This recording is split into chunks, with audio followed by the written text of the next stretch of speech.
pasca peristiwa pengkhianatan langkah Sheraton, ramai yang menjangkakan pemilihan keadilan kali ini lebih sejuk. Maknanya sebelum langkah Sheraton tu sedia maklum, open secret. Orang nampak pertembungan di dalam keadilan itu jelas. Jadi selepas Sheraton, ramai mengatakan keadilan ini telah pun bersih daripada kelompok pengkhianat. Namun melihat mood anggota-anggota parti, terutamanya di media sosial, pemilihan kali ini dijangka tetap panas, malah mungkin lebih panas. Jadi, dengan jangkaan pilihan raya umum akan diadakan dalam masa terdekat, bagaimana hendak menguruskan persepsi rakyat bahawa keadilan parti ini tetap kekal utuh dan kukuh? Terima kasih Azman, soalan yang bagus. Bermula sejarah keadilan ni Azman, pemilihan kepimpinan parti adalah melalui sistem perwakilan. Artinya cabang memilih perwakilan ke Kongres tahunan. Bila musim pemilihan melalui perwakilan. Kita kemudiannya mengubah perlembagaan dengan memberikan hak mengundi satu anggota, satu undi. Itu berlaku pada tahun 2010, yang pertama. Tapi waktu itu kita tak guna e-voting, kita tak guna hybrid. Kita guna manual lah, kertas. Tapi kita bayangkan sesekali pemilihan parti tu jumlah calon tu hampir 12,000, 13,000. Ramai. Jadi daripada guna kertas, kita beralih kepada e-voting kan. Sampailah sekarang kita pergi pada hybrid. Baik. Setiap kali pemilihan itu memang rancaklah suasananya, tegang, panas, meriah. Ada cabang yang berjalan lancar mengikut tertib, keluar beramai-ramai semua tu. Ada cabang yang kita anggap sebagai hot zone lah cuma cabang perang jadinya. Oleh kerana masing-masing menunjukkan minat yang tinggi untuk menduduki struktur kepimpinan parti di peringkat cabang, maka berlaku hal-hal yang kita perkatakan. Baik. Dalam tempoh itu, Saudara Azman, daripada tahun 99, 2004 tu kita pakai sistem perwakilan. Okey. 2008 ke atas tu kita dah guna sistem one man one vote, satu anggota satu undi. Tapi kalau kita tengok kan, prinsipal bisnes sebuah parti politik ni adalah masuk pilihan raya. Betul. Okey ya, rumah tangga kita ribut, petir, angin kencang, ombak besar macam mana pun, orang nak tengok bila masuk pilihan raya performance kita macam mana. Okey. Jadi kita ni ketika pilihan raya parti riuh rendah. Pernah berlaku memukul kerusi terbang sebagainya. Sedaya mungkin kita nak elak. Tapi barangkali anggota parti kita ni jumlah pun makin ramai, latar belakang pun pelbagai, latar belakang pendidikan pun rencam. Jadi pada mereka ini pesta demokrasi. Lagipun mereka masuk parti ini kerana slogannya lawan tetap lawan.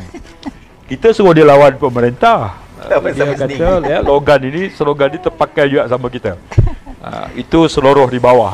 Nama pun lawan tetap lawan. Okay? Jadi bila tidak musim pilihan raya, dia lawan dengan sama sendirilah. Baik. Kemudian apa berlaku? Setiap kali masuk pilihan raya, 2008 kita menang sampai 33 kursi parlimen. 2013 kita menang 31 kursi parlimen, kita menjadi kerajaan negeri di beberapa tempat. 2018 kita menang sampai 48 kursi, 73 kursi DUN, 48 kursi parlimen.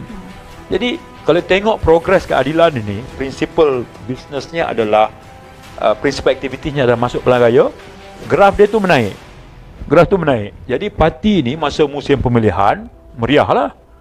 Tapi bila tiba musim pilihan raya, jadi penerimaan rakyat tu diukur dari segi bilangan kerusi. Baik, Tapi sifat pemilihan ini, sifat bertanding. Kalau tanya pada saya lah, orang lama mengasas parti, sama Dr. Zaliha, dianggap early bird salah mewujudkan parti di Johor. Johor, negeri paling kuat UMNO. Tempat kelahiran sanggup Dr. Perubatan ni terjun dalam politik keadilan parti pembangkang yang tak tahu lagi, nampak tak cahaya di hujung terowong. Ini cerita 99 ni cerita kan. Baik. Tentulah kesan pemilihan tu ada. Okey, ada. Dan kalau ditanya saya mimpikan pemilihan di mana dia tidak mencarikkan silaturahmi dan persahabatan. Saya mimpikan pemilihan itu dilihat oleh anggota parti sebagai peluang untuk kebebasan memilih, meraihkan demokrasi. Pemilihan parti yang berakhir dengan yang menang itu diakui menang, yang kalah juga adalah menang, di mana tempat mereka dalam parti itu ada. Saya mimpikan keadaan itu. Idealnya begitu. Walaupun mungkin orang kata terlalu ideal, tak kesampaian. Tapi kita mesti berani bermimpi dan menceritakan tentang ideal yang kita kendaki. Baik, macam Dr. Zala sebutlah, sehebat mana pun kita persiapkan sistem, manusia ni dia kreatif. Macam-macam idea dia ada. Ada je cara. Ada je cara. Okay. Tak masuk pintu depan, pintu belakang. Betul. Jauh lebih penting, Azman, adalah pemilihan ada kesan, tetap ada kesan. Ya, kesan baik ataupun kesan mudarat. Dan lebih-lebih lagi, peristiwa Sheraton itu memberi dalam sejarah parti 20 tahun lebih ni, Azman, keluar parti masuk parti ni kan, benda tu selalu berlaku. Anggota parlimen keluar parti, adun keluar parti, berlaku. Tahun 2008 pun berlaku, kita hilang 7-8 kursi parlimen. Tapi yang episod Sheraton Februari 2020 tu yang paling kita anggap pukulan keras kepada parti. Tapi Azman, sebagai sezago parti, waktu itu saya ingat menyimpan rekod parti ya. Anggota parti sebelum Sheraton jumlahnya 800,000. Saya selalu bentang dalam kongres kan, cabang yang paling banyak anggota. Ya, saya selalu umumkan 5 cabang terbanyak dan kita bagi sijil pendaftaran baru anggota. Masa tu 800,000. Bila ni setakat Sheraton. Lepas Sheraton, anggota kita sekarang ni 1.2 juta. Bermaksud parti politik ni kita ukur selain daripada kerusi dia menang, parti dia tu berdaftar di setiap kawasan parlimen, kita panggil cabang. Kemudian keanggotaan parti yang kita terima, kita dah masuk kelab jutawan. UMNO anggotanya juta, PAS juta. Kita dah masuk level itu, 1 juta, 1.2 lebih tepat. Sebab itu saya anggap ini satu keberanian parti untuk melangkah bila musim pemilihan. Dia berani mencuba, kan? Baik itu peluang ini kita ambil sebenarnya untuk mengajak anggota parti seramai mungkin daftar. Sebab saya dah cuba, dia ada pilihan adil, aplikasi adil ataupun website. Saya pilih website dan dia tak ambil masa lebih 1 minit. Saya masukkan semua maklumat diri, saya betulkan nombor telefon saya, alamat, nama lebih kurang. Saya mark semua betul, saya klik. Okay, selepas sekian tempoh, tak lama, hari yang sama, saya dapat pengesahan dah diterima. Okay, yang ini kemudian nanti kita nak masuk penamaan calon, kita akan gunakan app yang sama. Jadi ini akan membolehkan, pertama, kita mengemas kini daftar keanggotaan kita. Kedua, kita akan memanfaatkan hari mengundi, tapi kita boleh sambil memandu pun boleh, sambil pergi ke pasar boleh. Kita ambil berapa minit je untuk mengundi. Tak perlu masa yang panjang. Tak perlu masa yang panjang. Okey. Tapi ada juga anggota parti yang memilih nama pun 3 tahun sekali mengundi. Kami nak merasai kemeriahannya. Dia pun nak test jentera pengangkutan dia, boleh tak dia keluarkan. Itu bagus juga. It's a good training. Dan dia tahu dia tak keluarkan pengundi pada masa pilihan raya yang sebenar. Tapi kalau bawa sampai pilihan raya lagi bagus. Lagi bagus.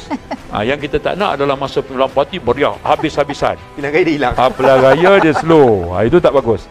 Jadi, saya tidaklah nak kata underestimate kesan pemilihan lepas. Tapi, Azman, tengok di mana kedudukan parti sekarang.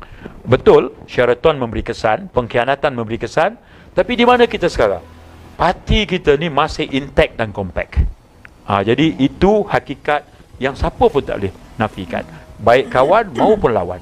Mereka tetap mengiktiraf kita ni is a force to be reckoned with.